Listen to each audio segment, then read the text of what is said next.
¿Qué nos enseña la Biblia acerca del dolor, del sufrimiento y de las tragedias a nuestro alrededor? ¿Qué nos puede enseñar la Biblia de un hombre que vivió hace miles de años, pero que aún así puede hablar a nuestras vidas hoy? Bueno, para responder esas preguntas hoy tenemos la palabra de Dios y tenemos a un invitado muy especial, así que me emociona mucho que estén aquí, hermanos. Vengan, traigan a la familia y no se despeguen porque hoy vamos a tener un episodio muy bueno.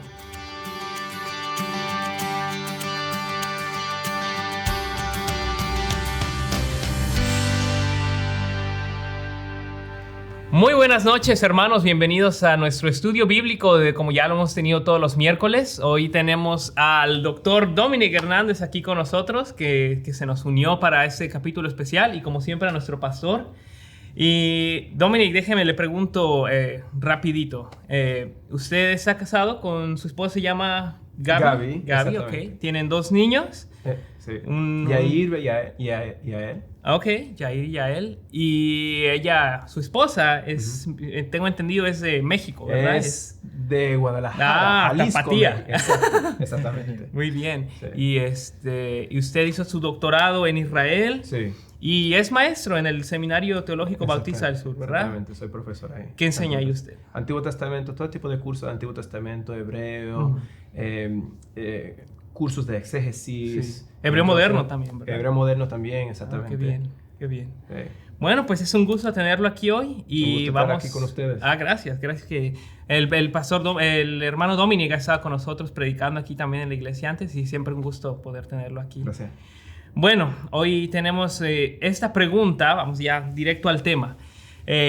La última vez que checamos, 50,000 personas habían muerto por el coronavirus y ese número solo va creciendo conforme pasan los días, ¿no? Antes de empezar a grabar estábamos hablando de qué tan preocupante es la situación a veces cuando vemos estos números.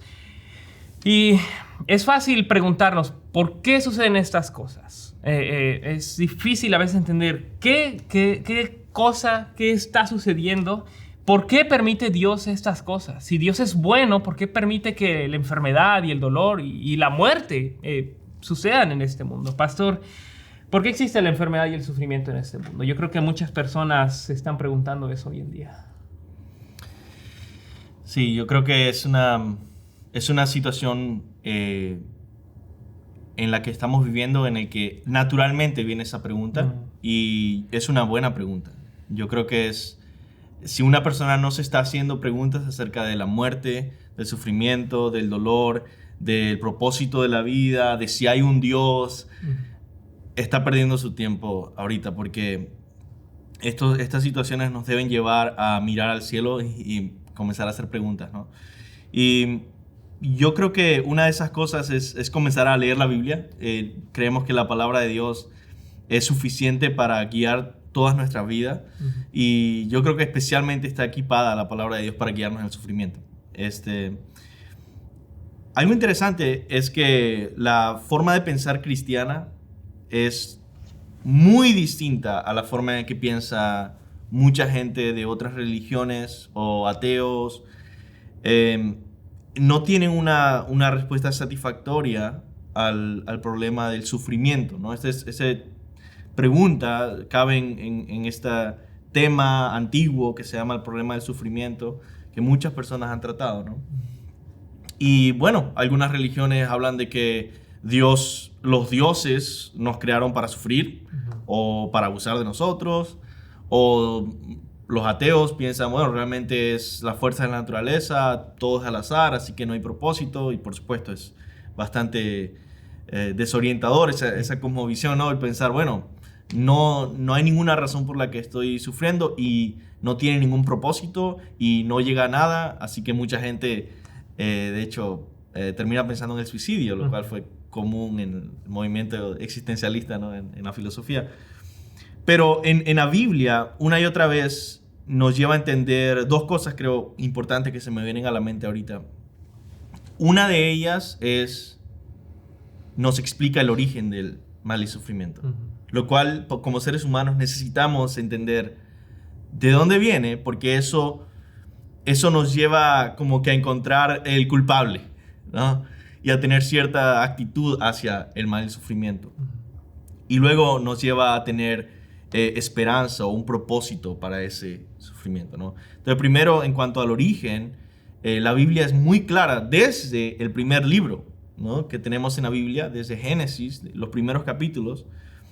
primero nos dicen que no vino de Dios, ¿no? Porque Dios creó todas las cosas buenas y no hay ninguna señal de que Él había establecido la muerte. De hecho, la Biblia en general nos da la otra señal, de que la muerte vino como consecuencia del pecado, como un castigo al pecado. Hay varios versículos que nos hacen pensar esto. Por ejemplo, en Génesis 2, 16 al 17, dice: mandó Jehová Dios al hombre diciendo: de todo árbol del huerto podrás comer, mas el árbol de la ciencia del bien y del mal no comerás, porque el día que de él comieres, ciertamente morirás, ¿no?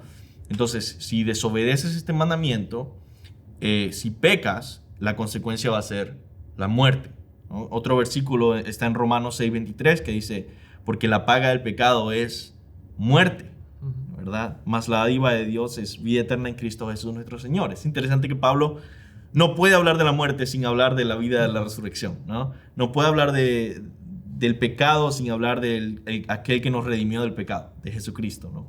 Constantemente vemos este contraste. Así que el origen del pecado, el origen del sufrimiento es el pecado. El origen de la muerte es el pecado. Ahora, el origen del pecado, ya eso es una pregunta muy difícil, ¿no? Pero una forma en la que podemos entender el origen del sufrimiento en nuestro mundo, ¿por qué hay coronavirus? ¿Por qué mi abuela murió? ¿Por qué yo nací quizá con alguna enfermedad o alguna alergia, ¿no? Todas estas cosas, estas preguntas que tenemos, se remontan al hecho de que nuestros primeros padres, ¿verdad? Adán y Eva, pecaron, y eso trajo condenación al mundo, trajo muerte al mundo, trajo sufrimiento al mundo. Y nosotros nacemos en este mundo que ya está bajo esa condición, caído, y necesitamos ser rescatados de este mundo. Un último versículo que quiero mencionar es Romanos 5, 18 al 19, que Pablo dice exactamente esto. Dice: así pues, tal como por una transgresión resultó la condenación de todos los hombres, es decir, por la transgresión de Adán y Eva, por comer del fruto, resultó la condenación de todos los hombres. Así también, por un acto de justicia, el de Jesús, resultó la justificación de vida para todos los hombres que creen en Jesús. Porque así como por la desobediencia de un hombre, Adán, los muchos fueron constituidos pecadores, así también por la obediencia de uno, Jesús, los muchos serán constituidos justos, ¿no? Entonces, ese es el origen. Y bueno, el propósito tiene que ver con... depende si eres cristiano o no eres cristiano, ¿no? Todo el sufrimiento debe llevarte a clamar por salvación. Pero si en tu sufrimiento sigues rebelándote contra Dios, pues el propósito es condenación, ¿no? Pero para un cristiano el propósito es glorioso, es misterioso, pero sabemos que Dios está obrando todo este sufrimiento, estas situaciones para su gloria de alguna forma y para nuestro bien de alguna forma. Sí. ¿Tiene algo que agregar? Me gustó lo que dijo el pastor Luis David. Creo que es importante que la gente entienda que no hay un sistema, esto no es parte de un sistema de retribución en contra de los seres humanos. Nosotros vivimos en un mundo imperfecto, y esa falta de perfección en este mundo conlleva con ella la muerte y el sufrimiento. Y es parte de lo que nosotros experimentamos en esta vida. Desafortunadamente se está manifestando en estos días a través de este virus. Pero si no hubiéramos experimentado este virus, todavía todos nosotros nos hubiéramos experimentado la muerte. Y es parte de la falta de la perfección en este mundo, ¿no? Que tenemos que pasar por experiencias difíciles. Sí, como tiene razón, como dijiste, Luis David, que después de la caída es que se experimenta este mundo que dice usted de caída, de sufrimiento, de muerte inevitable que le viene al justo, al que está en Cristo y al que no está en Cristo, ¿no? Pero previamente a eso leemos que todo lo que Dios hizo, Él lo declaró como que era bueno. Todo. Sí, Entonces, todo. sí. Entonces, es después de esa caída del pecado de Adán que estas cosas suceden.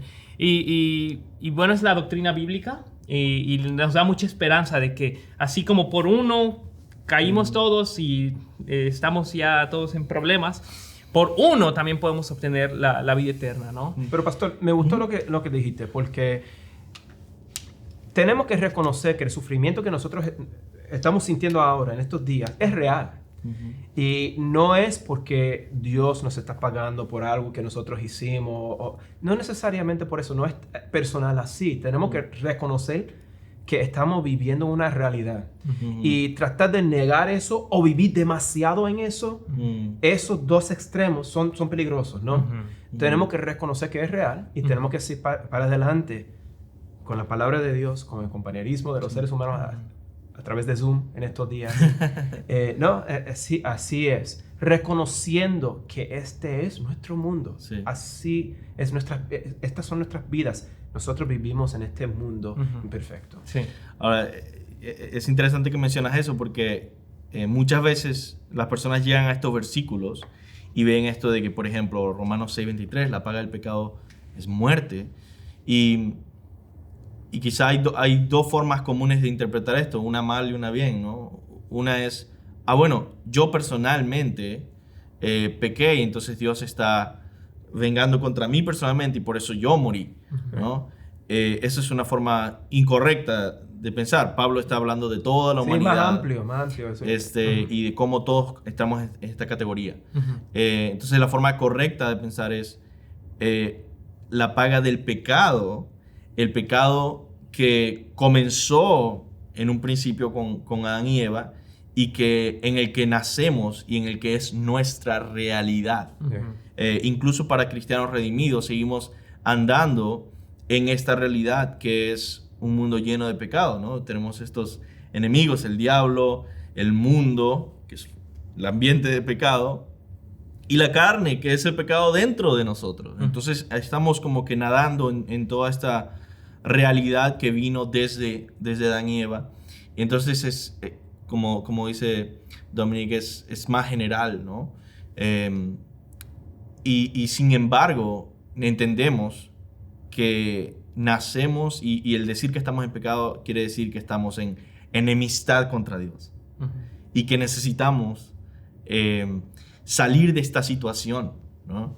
Y no hay forma humana para hacerlo. Por eso creemos que el Evangelio es las buenas noticias de que Dios ha venido a rescatarnos, ¿no? A hacernos parte de su nueva creación, purificada, santificada, justificada, lavada con la sangre de Cristo y comprada, ¿no? Sí. Yo le tengo una pregunta, honestamente, después de haber escuchado esa respuesta. La verdad es que se nos hace un poco difícil como creyentes creer que el Señor nos ha redimido, pero tenemos que sufrir las mismas consecuencias del pecado. ¿Cómo es que le explicas a los que están escuchando, los que están viendo, se ve como si fuera una necesidad sufrir, pero el Señor nos ha redimido? ¿Por qué no van resultados positivos en este mundo con esa redención? ¿Por qué tenemos que sufrir tanto todavía? ¿Cómo es que les explicas a los que están escuchando? Yo creo que hay muchas maneras de explicarlo, ¿no? Se me ocurre ahorita la simple respuesta, quizá no es suficiente, pero es una respuesta de que continúa siendo ese el caso para que los propósitos de Dios se cumplan para con aquellos que aún no han sido redimidos. Entonces, para explicar mejor, ¿qué tal si hubiera pasado que cada persona que llegara a ser cristiano hoy, en este momento, dice yo creo en el Señor Jesucristo y ¡boom!, es raptado, ¿no? Se lo lleva el Señor y dice como que otro cristiano a una vida perfecta, no sufrimiento, no pecado, no dolor, no muerte, y cada persona que va creyendo se lo lleva, ¿no? Esa sería la otra opción en el que una persona cristiana dice, bueno, ya por ser cristiano ya más nunca voy a tener que volver a sufrir. Sin embargo, Dios decide dejarnos acá con una misión. Y esa misión es por amor a los escogidos, dice la Biblia, por amor a llevar el evangelio a toda etnia, lengua, tribu, nación. Y en un sentido, hay varias cosas que suceden en nuestras vidas mientras cumplimos esa misión de parte de Dios como templos del Espíritu Santo, como cuerpo de Cristo en este mundo. Y es que nos vamos pareciendo cada vez más a Cristo, que no se quedó en su gloria, sino que vino a un mundo de sufrimiento, Sí. de pobreza, de pecado alrededor de él. Imagínate cuánto pecado, que su muerte fue pura injusticia, ¿no?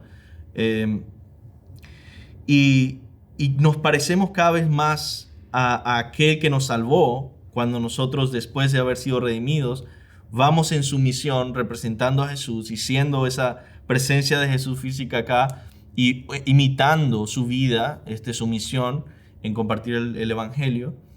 Y no solo eso, sino que vamos creciendo en comunión con Él, ¿no? Y esto es alguna de las cosas que también quería mencionar en este estudio, es unos versículos que vamos a leer después, de cómo Jesús nos invita a la iglesia a una invitación muy rara que la Biblia le llama participar en sus sufrimientos. Sí.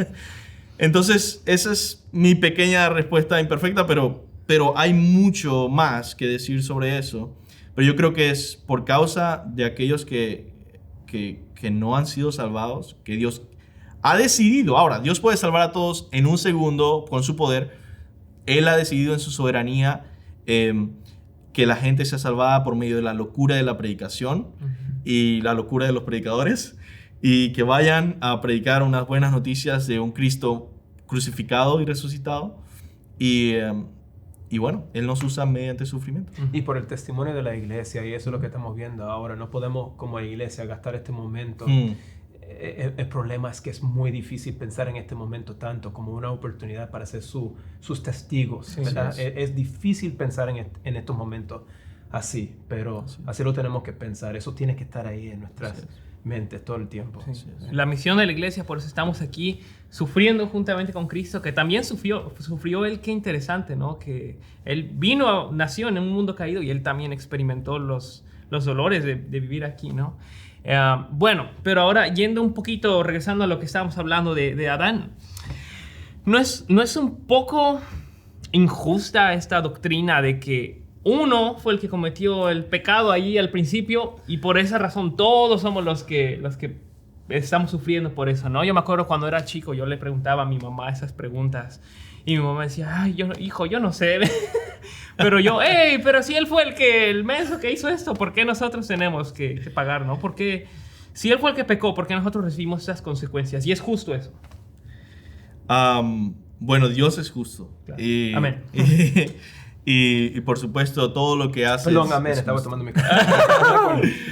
Todo lo que hace es justo y bueno y santo y amoroso y sabio. Y es una pregunta muy compleja. De hecho, he pensado muy poco en esa pregunta, pero tengo quizá algunas pequeñas respuestas que puedo compartir que me han ayudado en profundizar en mi propio entendimiento de esta respuesta. Primero, cuando vemos lo que sucedió en el jardín y lo que trajo, vemos, muchas veces queremos echarle la culpa a Dios, pero Dios no fue el que pecó, ¿no? A nuestro Padre Celestial hace reglas para bendecirnos porque nos ama, y desobedecer esas reglas siempre nos va a hacer daño y traerá horrendas consecuencias para nosotros y para los demás. Entonces al final otra vez la pelota cae en nuestro campo otra vez y decir, no, es que fue nuestra culpa, no de Dios. No fue que Dios fue injusto, fue que nosotros fuimos injustos, fue que nosotros fuimos desobedientes.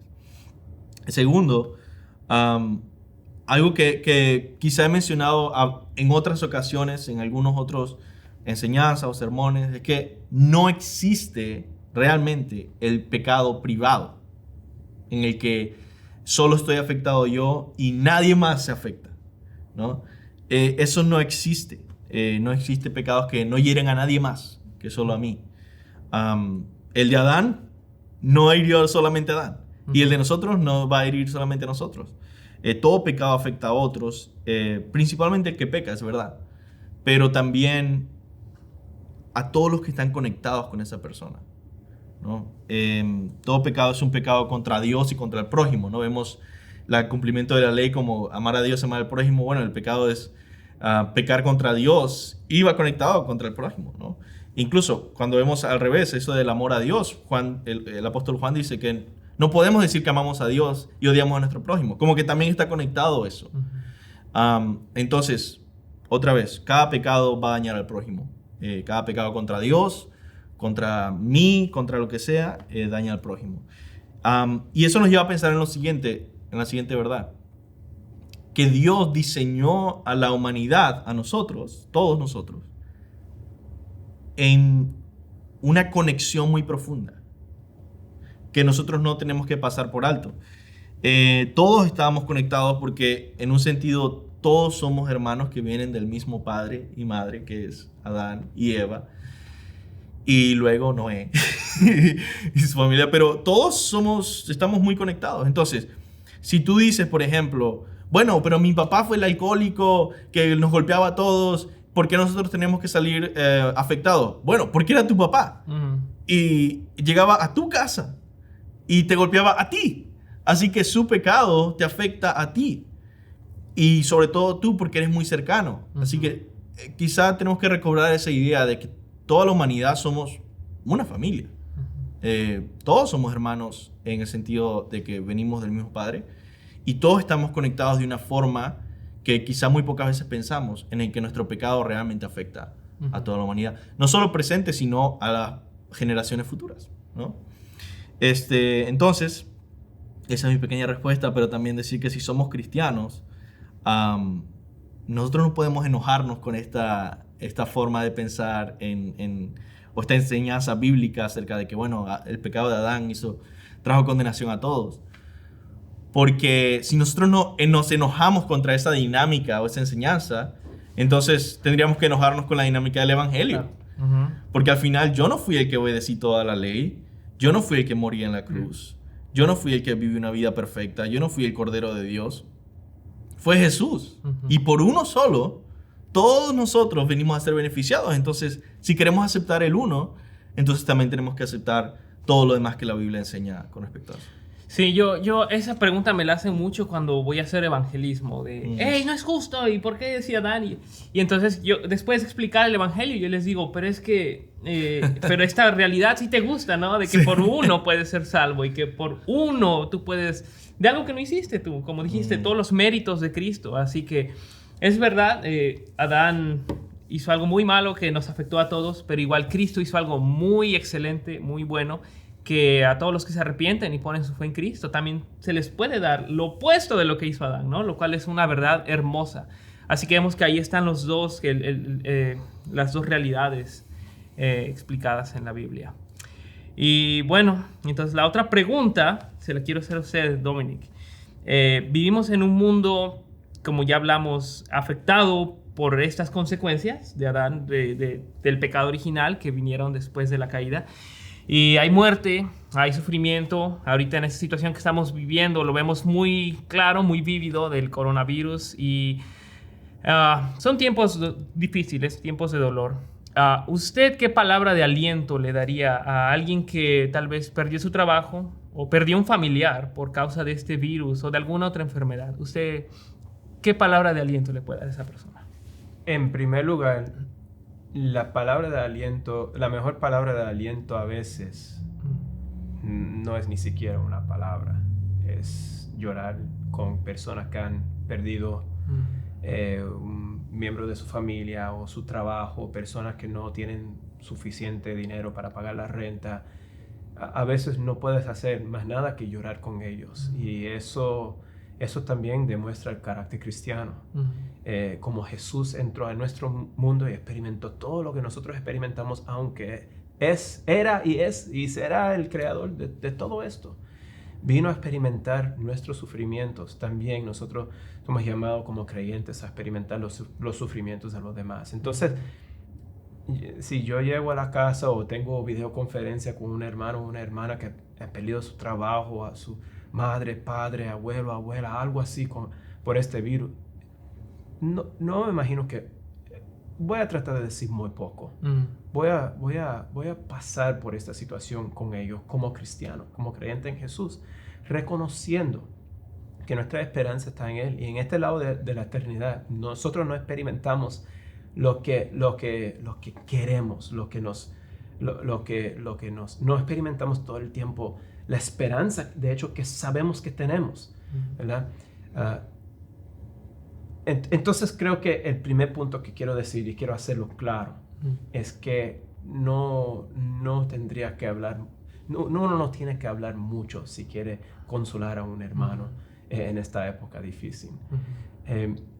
Pero también podemos ir directo a la palabra de Dios y podemos hablar de cómo Jesús, de hecho, y lo que vemos especialmente en el Nuevo Testamento, los principios que hay ahí, que este mundo no es todo. Nos espera algo mucho mejor. Vemos en los últimos capítulos, por ejemplo, de Apocalipsis, ¿verdad? De 20, 21, 22, que nos espera ese mundo, ese universo, en el cual todo será perfecto. Esa es nuestra esperanza. En este mundo podemos, de cierto modo, no quiero ser negativo, pero podemos de cierto modo esperar más sufrimiento. Después de que pase esto de coronavirus, ¿verdad? Nuestros miembros de nuestra familia se van a morir y vamos a experimentar más dolores y enfermedades. Pero nuestra esperanza está en Él y lo que Él ha hecho, lo que Jesús ha hecho y lo que Dios va a crear en el futuro. Ahí está nuestra esperanza, no necesariamente en lo que está pasando en este mundo ahora, sea bueno o malo. Sí. Wow, excelente respuesta. Sí. Me gusta mucho lo que dice. A veces sí somos, como dice en Proverbios, ¿no? Creo, muy prontos para hablar. Y a veces, como dijo usted, hay que llorar con los que lloran, dice también la Biblia. Muy buen consejo. Sí. Hay quizá algunas verdades bíblicas que pueden sostenernos después de haber sido consolados, después de haber recibido ese abrazo de ese hermano o ese simplemente escuchar atentamente y llorar juntos. Viene el siguiente día y después la siguiente semana y el siguiente mes. Y no podemos vivir llorando, ¿verdad? Claro. Pero, no, y eventualmente las personas dicen, pero ahora quiero respuestas, ahora sí, quiero saber, quiero que me diga. Pastor. Bueno, y es interesante, ¿no? Ayer justo estaba hablando con mi esposa, tenía una tarea ella de una clase que está tomando en el seminario de esposa, ¿de sufrimiento? De esposa del seminario, ¿no? Y una de las preguntas era como, conoce más a tu esposo, ¿no? Entonces una de las preguntas era, ¿qué es lo que más le ha hecho sufrir a tu esposo en su vida? Y entonces yo tenía que como que empezar a responder, ¿no? Y empezaba a sacar todas estas experiencias traumáticas, dolorosas, toda la forma en la que he experimentado la muerte de mis seres queridos. Y como ella era como, eso no ha sido mi caso, dice, una vez, dice, quizá lo que he sufrido es que una vez mi papá me dijo que no me diera un chocolate. Pero es interesante, ¿no? El empezar a recordar todos estos traumas, ¿no? De sufrimiento, de personas que he amado, de cosas que me han pasado, de mi vida en general. Y ahora que estoy pensando en esta pregunta, como cristiano, cambió mucho la forma en la que yo lidiaba con problemas, con sufrimiento, con traumas, con cosas fuertes que involucraban muerte o cosas así. Y una de ellas, que yo recuerdo muy bien, era recordar que Dios nos dice que hay un propósito en el sufrimiento. Que esto no es estéril, infértil y para nada. Que este sufrimiento no se desecha, sino que está produciendo gloria a Dios, que está produciendo algo en mí, que Dios lo está usando de alguna forma.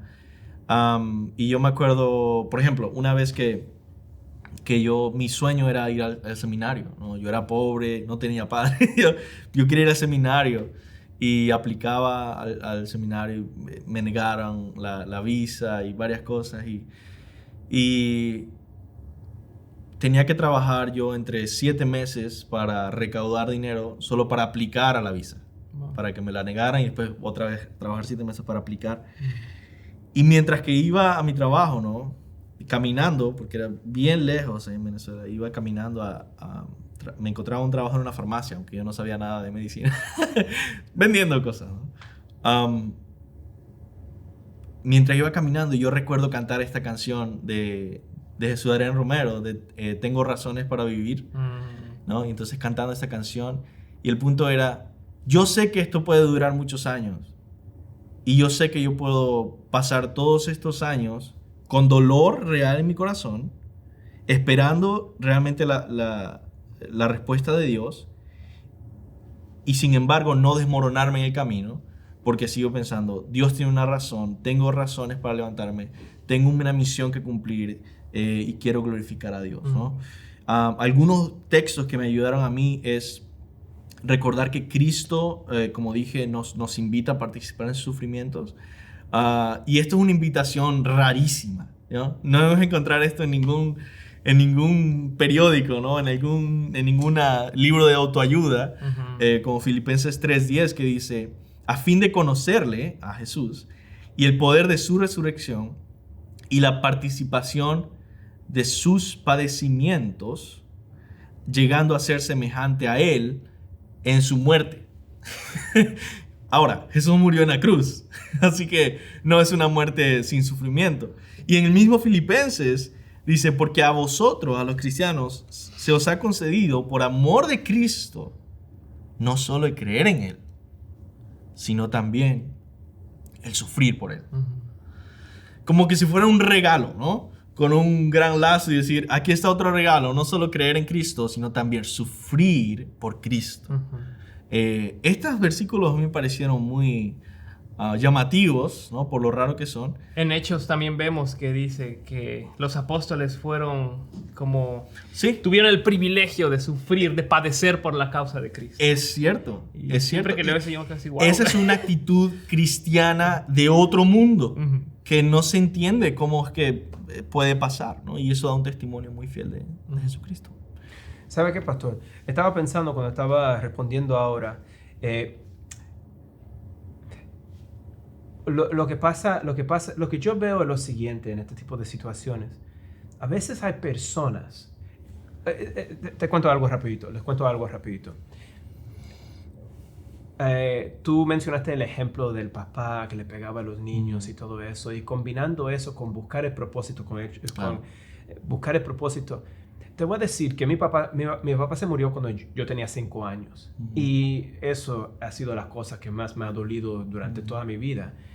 He pensado, he buscado el propósito. Y honestamente yo tengo 40 años. Mi papá se murió cuando tenía 39. Acabo de cumplir 40. Entonces en el último año he pensado mucho en mi papá.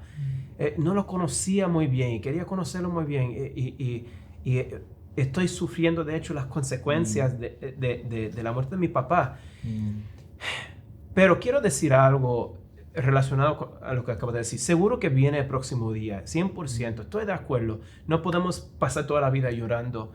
A la misma vez, puede ser un poco frustrante seguir pensando en exactamente cuál es el propósito de Dios. Y hasta los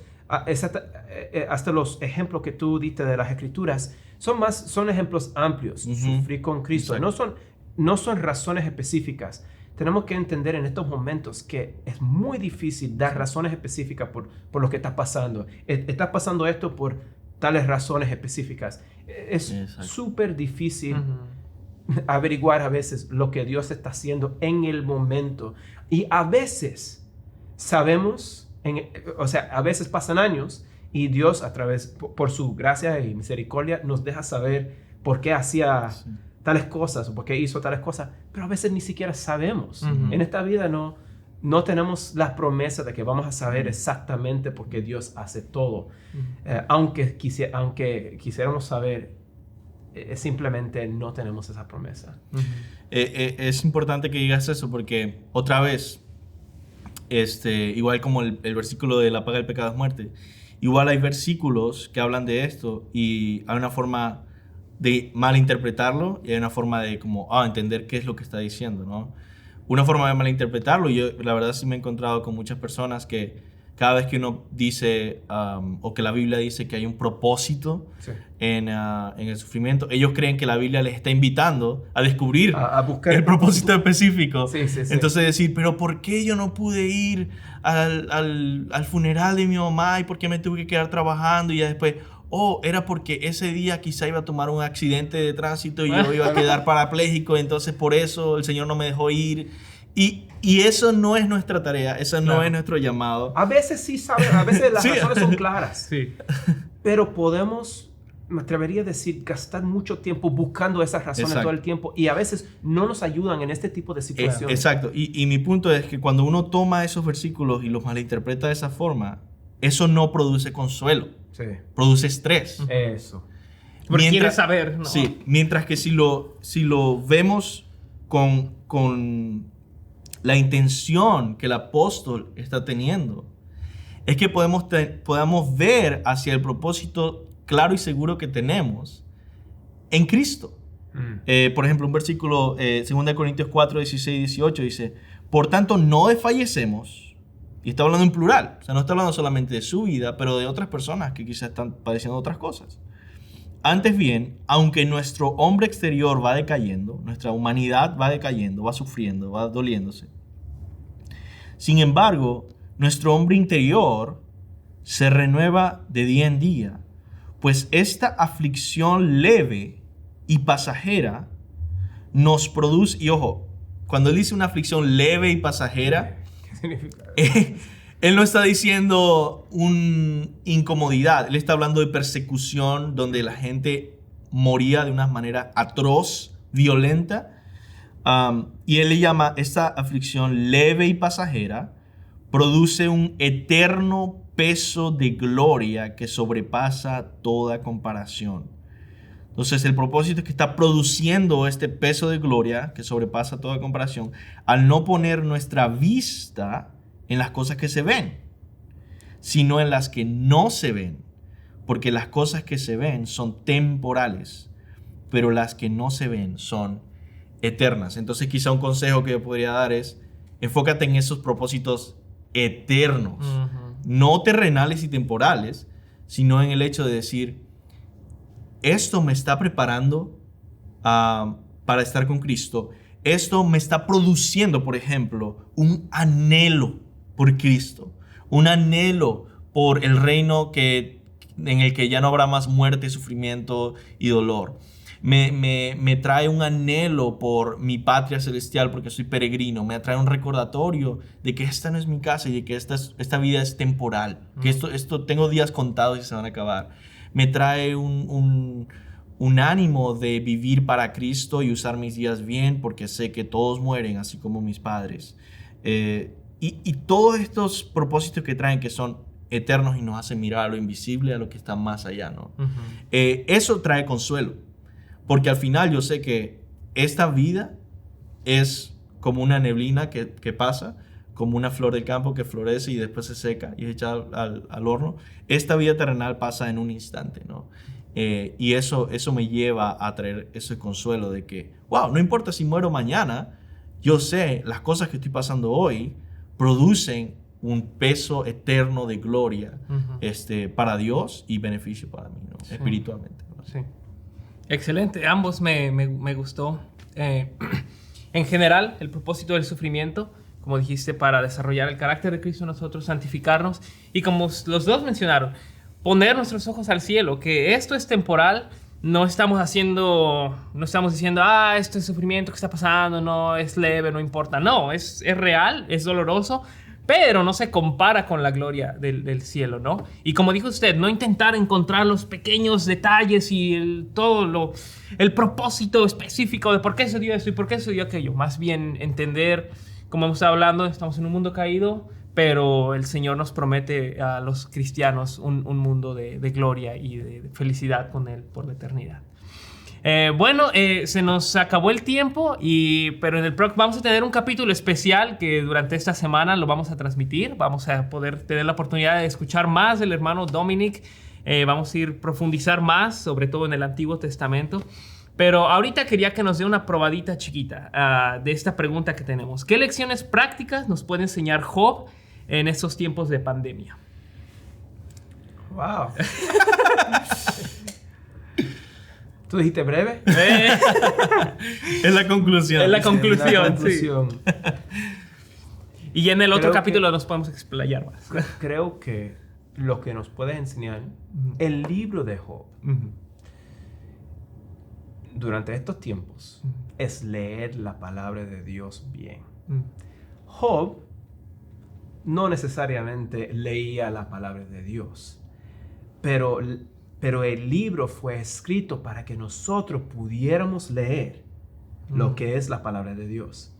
Y ese libro nos enseña a prestar atención a detalles, a figuras de lenguaje y también a los temas teológicos del libro que son súper importantes. Entonces, a través de leer, a través de la lectura, de proceso, podemos decir, de lectura de la palabra de Dios, del libro de Job, podemos aprender a leer la palabra de Dios bien. ¿Y qué más necesitamos en estos días? Más que leer la palabra de Dios bien. Necesitamos leer la palabra de Dios bien para poder recibir de la palabra de Dios lo que Él le quiere enseñar a su pueblo. Toda esa esperanza para esos tiempos difíciles. Podemos hablar de lo que podemos aprender del carácter de la persona Job en el próximo capítulo. Claro. De Job, de sus amigos y de otras preguntas muy interesantes que tenemos de Job. Estamos muy emocionados por este capítulo especial que, como dije, vamos a transmitir durante estos días.